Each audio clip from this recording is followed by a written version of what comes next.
Hello, Miss Lee. Here's that.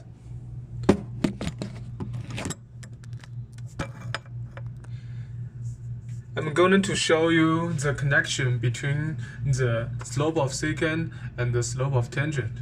First, let us find the point G and point C. The x value of point G is A. The x value of point C is A plus h. And we can see the absolute value of h is the distance between the x value of C and the x value of the G. That means if h greater than 0, the point C will be the right of the point G, and if the h less than 0, the point C will be the left of the point G. Obviously, here the less than, here the h is less than 0. And we can define the define the average rate of change. G C equal F bracket A plus H minus F bracket A divided by H. And how can we find the connection between the slope of secant and the slope of tangent? First, let me making the point C approaching the point G. Here we go, like here, yeah, here the point C2.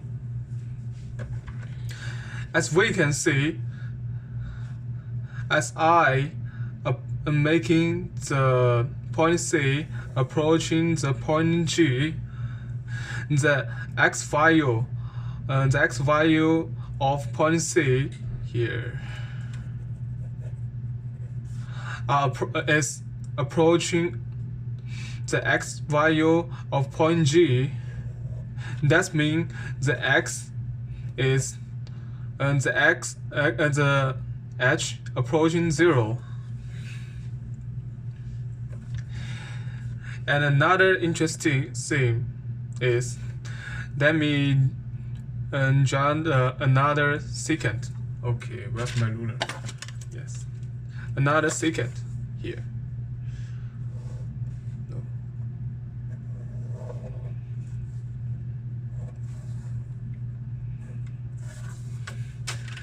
This is another secant. As I'm making the point C approaching the point G, the secant approaching the tangent. Therefore, the slope of secant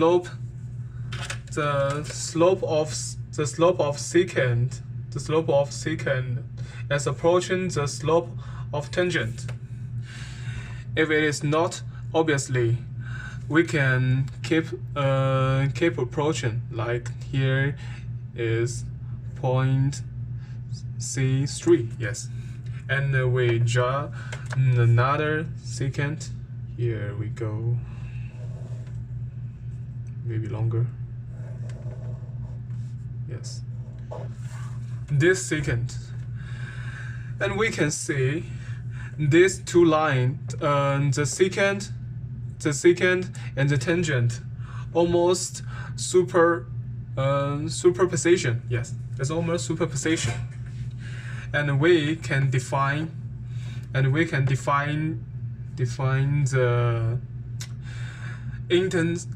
instantaneous rate of change, or we can call that is slope of tangent is t equal oh no, mt equal limit h approaching 0. And the same thing we just should copy down, h right. And what's different is these two look like the same formula, but there's a difference.